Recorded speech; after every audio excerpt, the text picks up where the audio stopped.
बिस्मिल्लाहिर्रहमानिर्रहीम। आज हम बनाने जा रहे हैं मज़ेदार किस्म का डिलीशियस अचार, आम का अचार, और एक नए तरीके से ये सूखा अचार है। तो चलते हैं हम अपनी मज़े की रेसिपी की तरफ। और जो चैनल पे नए हैं वो चैनल को सब्सक्राइब करना मत भूलिएगा। वीडियो को एंड तक देखिएगा ताकि आपको हमारी ये मज़ेदार किस्म की रेसिपी की पूरी अच्छे से आपको समझ आ सके। तो चलें जी, टाइम ज़ाया किए बगैर हम चलते हैं अब अपनी रेसिपी की तरफ।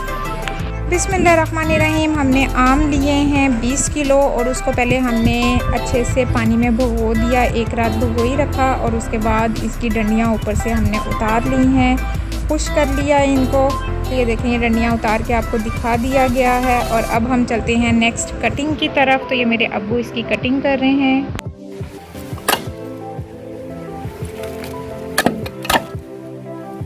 इनके और पीस नहीं छोटे करने, बहुत बड़े बड़े नहीं है। सूखे छोटे हो जाएंगे। अच्छा, सूखे अचार के लिए इतना ही पीस करते हैं। ऐसे छोटा करेंगे तो बच्चों को स्कूल लिखेगा। तो गिने के लिए होता है 40 का लिहाज का। वैसे इनकी 40 छोटे आम है ना। हाँ, ये हम आम के 4 टुकड़े करेंगे क्योंकि इसमें सूखना है, इसलिए गीले के लिए आप छोटे कर सकते हैं, लेकिन सूखे अचार के लिए हम ऐसे ही करेंगे। और फिर ये अंदर से साफ़ करते जाएंगे, इसकी डंडियाँ छिलके सारे अच्छे से ये देखें इस तरह से उतारते जाना है। और ये हमारा अचार इस तरह से साफ़ सुथरा बनता जाएगा।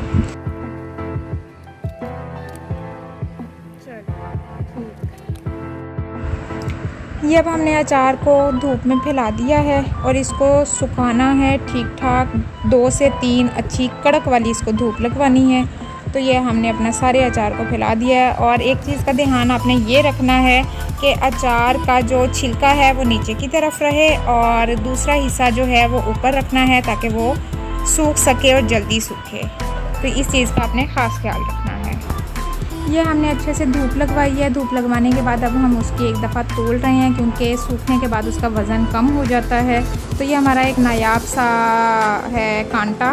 तो खैर मैं आपको वैसे बता देती हूँ कि ये 9.5 किलो बचा है। और ये देख लें कि इसकी शक्ल इस तरह से हो गई है, ये इतना सूख जाएगा।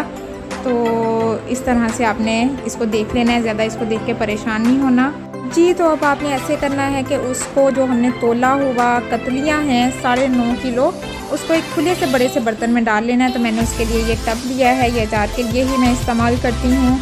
और उसके अंदर हम बाकी अब इसके अंदर इंग्रेडिएंट्स डाल लेंगे, मसाले डाल लेंगे। तो ये मिक्स मसाले मैंने लिए हैं, ये 9.5 किलो के लिए 1 पाव मसाले हैं कहते हैं। इसमें मेथे लिए हैं 100 ग्राम, गोल धनिया कोरिएंडर ये हमने लिया है 50 ग्राम, कलौंजी ये भी हमने 50 ग्राम ली है, सौंफ लिया है 25 ग्राम और ज़ीरा भी 25 ग्राम लिया है।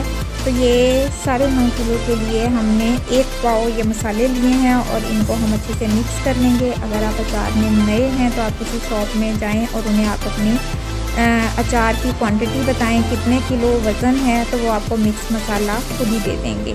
वरना ये मैंने आपको सारी मिकदारें बता दी हैं, आप इस हिसाब से भी ले सकते हैं।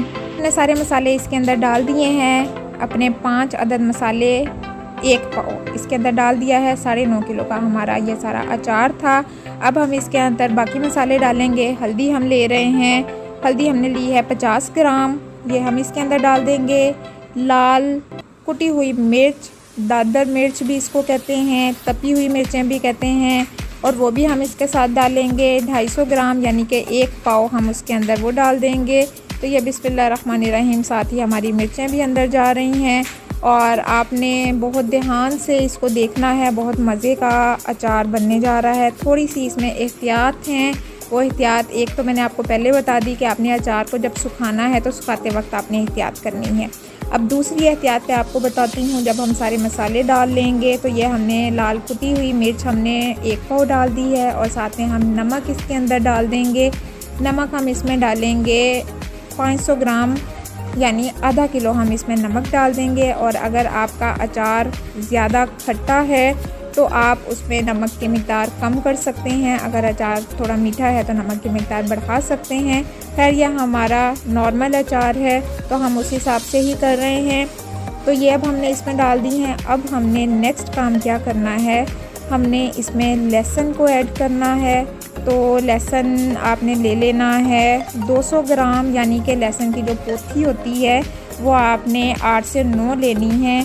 और ये आपने सारे इसमें डालने हैं। ये हमने ऐड कर दिए हैं और अब इसको बहुत अच्छे से मिक्स करना है। ये देख लें, ये हम मिक्स कर रहे हैं और पूरी जान लगा के आपने मिक्स करना है। अगर आपने एक अच्छा सा मज़ेदार किस्म का अचार लेना है, सूखा आम का अचार, तो उसमें मसालों को जितना अच्छा मिक्स करेंगे उतना आपका अचार अच्छा होगा। अच्छा, ये फ़िलहाल तो हम इसको ड्राई ही मिक्स कर रहे हैं, मतलब ड्राई जो मसाले हैं वो सारे इसके अंदर अच्छे से लग जाएं, तो वो हमने इसको कर दिया थोड़ी देर। अब हम इसके अंदर डालेंगे सरसों का तेल। और इस अचार की एक खूबी ये भी है कि इसमें बचत आपकी थोड़ी हो जाती है, तेल बहुत कम डलता है। अब ये 9.5 किलो में हमने तेल डाला है सरसों का, सिर्फ आधा किलो। तो आधा किलो हम इसमें तेल डालेंगे, क्योंकि अचार का नाम ही सूखा अचार है, तो इसलिए सिर्फ इतना हमने तेल डालना है इसमें कि वो अच्छे से सारे का सारा कतलियों को लग जाए, मसाला जो है वो अच्छे से कतलियों को लग जाए। अब मेन काम है बहुत अच्छे से इसको मिक्स करना है। जितना भी मसाला है हर एक कतली को बहुत अच्छे से लगे। तो ये आपके सामने मिक्स किया जा रहा है कि कितनी ज़ोरों से जान लगाई जा रही है, कितने ज़ोरों से इसको मिक्स किया जा रहा है कि सारा मसाला जो है वो कतलियों के साथ यकजान हो जाए। पहले हमने सूखा हल्का सा कर लिया था, लेकिन अब मेन काम जो है इसका वो अभी शुरू हुआ है। तो और इसकी दूसरी एहतियात आपको ये बतानी है कि आपकी एक एक कतली को बहुत अच्छे से मसाला लगा हो। जो कतली आपकी रह जाएगी वो आपका अचार ख़राब हो जाएगा। तो इसलिए आपने बहुत एहतियात से ये काम करना है कि कतली को आप पकड़ के कर लें, या फुल मिक्स करने के बाद ये देखें साथ साथ हमारी जो कतली हमें ऊपर नज़र आ रही है कि इसको मसाला नहीं लगा हुआ, हम उस कतली को भी पकड़ के मसाला लगा रहे हैं। तो ये बार बार मैं इसलिए बता रही हूँ कि ये बहुत इंपॉर्टेंट चीज़ है। हर कतली को अच्छे से मसाला लगा हो। गीले में तो ये होता है ना कि पूरा ऑयल आ गया, जब सारा डिप हो गया तो उनको मसाला लग ही जाएगा, लेकिन इसमें एहतियात करनी पड़ती है। अच्छा, और एक और टिप, अगर आप लहसुन वैसे जब ये डालना चाहते हैं आप वो डाल लें, वरना आप थोड़ा सा ग्राइंड करके क्रश करके भी आप लहसुन को, ये हैंड चॉपर है उसके अंदर भी आप उसको करके डाल सकते हैं। तो ये देखें जी, ये हमारा साथ में अचार को मसाला लगने का प्रोसेस साथ साथ जारी है। ये हमें अचार को मसाला लगाने में, मतलब उसको मिक्स करने में 15 से 20 मिनट लगे हैं। अब इसकी शक्ल देख लें कि ये माशाल्लाह से सारा रच बस गया है, कतलियों को आपने अच्छे से अचार लगा दिया है।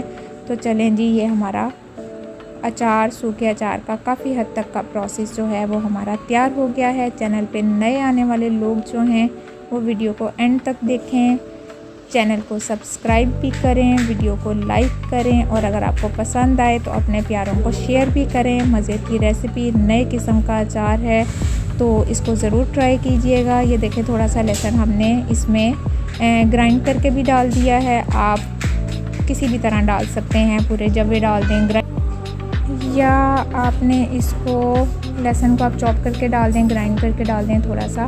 अब इसके अंदर एक मेन इंग्रेडिएंट है चीनी। अगर आपका अचार खट्टा है तो आप उसके अंदर 100 ग्राम चीनी डाल दें, और अगर आपका अचार ज़रा मीठा है तो थोड़ी कम भी चीनी डाली जा सकती है। ज़्यादा मीठा है तो आप बिल्कुल भी चीनी को स्किप कर दें, चीनी को स्किप भी किया जा सकता है। तो ये चीनी आपने टेस्ट के मुताबिक डालनी है। ये थोड़ा सा खट्टा मीठा अचार बनता होता है, तो इसलिए मैं आपको बता रही हूँ। अब आपने इसको अच्छे से मिक्स करना है। ये देखने की कतली को हम पकड़ के लगा रहे हैं। ये बार बार बात मैं इसलिए कह रही हूँ क्योंकि ये इस अचार की बहुत अहम बात है कि आपकी एक एक कतली को अच्छे से मसाला लग जाए। तो ये आपकी दूसरी एहतियात हो गई है मसाला लगाने के दौरान जो आपने करनी है। चैनल पे नए आने वाले लोग वीडियो को एंड तक ज़रूर देखा करें, ताकि आपको वीडियो की समझ भी आए, रेसिपी की समझ आए। और वीडियो को लाइक करें, कमेंट भी ज़रूर करें, और वीडियो अगर आपको पसंद आए तो अपने प्यारों से भी ज़रूर शेयर करें। तो ये हमारे अचार को मसाला लग गया है। स्पेशल थैंक्स टू माय मामू, जिन्होंने इतनी मेहनत से ये सारा मसाला मिक्स किया है और जो अचार को मसाला लगाया है वो उसके अंदर डाल देना है। तो ये हमारा सारे का सारा मसाला माशाल्लाह से एंड हो गया है तकरीबन, मतलब अचार बनाने का प्रोसेस हमारा ख़त्म हो गया है। अब हम इसको बकेट में डालेंगे और इसको अच्छे से हम प्रेस कर देंगे, और प्रेस करने के बाद इसको बंद कर देंगे। जो भी मसाला वगैरह है वो सारा आपने अच्छे से बर्तन से साफ़ करके इसके अंदर डाल देना है, और इसको अच्छे से प्रेस करना है। प्रेस करने के बाद आपने इसको बंद कर देना है। और तीसरी एहतियात यहाँ पे आपकी ये है कि आपने इस चीज़ का ख़ास ख्याल रखना है कि आपका ढक्कन बिल्कुल एयर टाइट होना चाहिए, इसके अंदर बिल्कुल भी हवा ना जाए। अच्छे से इसको प्रेस कर दें। और अगर आपको फिर भी डाउट है कि हवा की क्रॉसिंग किसी तरह भी हो सकती है तो आप इसके अंदर दरमियान में शॉपर रख दें और शॉपर रख के आप इसको बिल्कुल ज़ोर से बंद कर दें, क्योंकि ये भी इसका ख़ास ख्याल रखना है। या फिर एक और काम भी आप कर सकते हैं, इसको बंद करने के बाद आप ऊपर से कपड़ा भी बांध सकते हैं, कपड़े से बांध के रख दें तो भी आपकी हवा की क्रॉसिंग की बचत हो जाएगी और ढक्कन भी टाइटली बंद हो जाएगा। अब इसको 4 दिन मज़ीद धूप में रखना है। 4 दिन धूप में रखने के बाद आपने इसको खोलना है और इसमें चीनी वगैरह जो है वो भी सारी मिक्स हो जाएगी, पानी छोड़ देगी। धूप में रखने से ये जल्दी हल हो जाएगा, सारा कुछ बहुत अच्छे से हो जाएगा। और ये भी इसकी एक मतलब खूबी है कि इसको आपने धूप में ही रखना है। अब ये हमारा अचार रेडी हो गया है, ये मैंने उसको निकाल लिया है, थोड़ा सा मैं आपको दिखा रही हूँ, बहुत मज़े का। और ये देखें इसमें कोई ऑयल नहीं है, कोई टेंशन नहीं है कि कहीं पे अचार रखोगे गिर जाएगा, या आपने प्लास्टिक की प्लेट लिया उसमें डाला है तो हल्दी का रंग लग जाएगा, अचार का तेल लग जाएगा या कुछ भी। तो ये देखें ये हमारा बहुत मज़े का अचार तैयार हो गया है और ये लॉन्ग टाइम आप इसको रख सकते हो। बहुत मज़े का खट्टा मीठा हमारा अचार बनता है। और इसमें जो पानी होगा जो अचार छोड़ेगा वो आपने दूसरा जो अचार आपका होगा, गीला अचार अगर आपने बनाया हुआ है ऑयल वाला, तो वो आपने उसमें डाल देना है और इसको आपने सूखा ही रखना है। ये हमने जार में बंद कर लिया, इसको भी आपने किसी पेच वाले जार में रखिएगा ताकि इसमें हवा न जाए। उम्मीद करती हूँ आपको मेरी ये वीडियो पसंद आई होगी। इंशाल्लाह हम एक नई वीडियो के साथ दोबारा हाजिर होंगे। फ़िलहाल के लिए अल्लाह हाफ़िज़।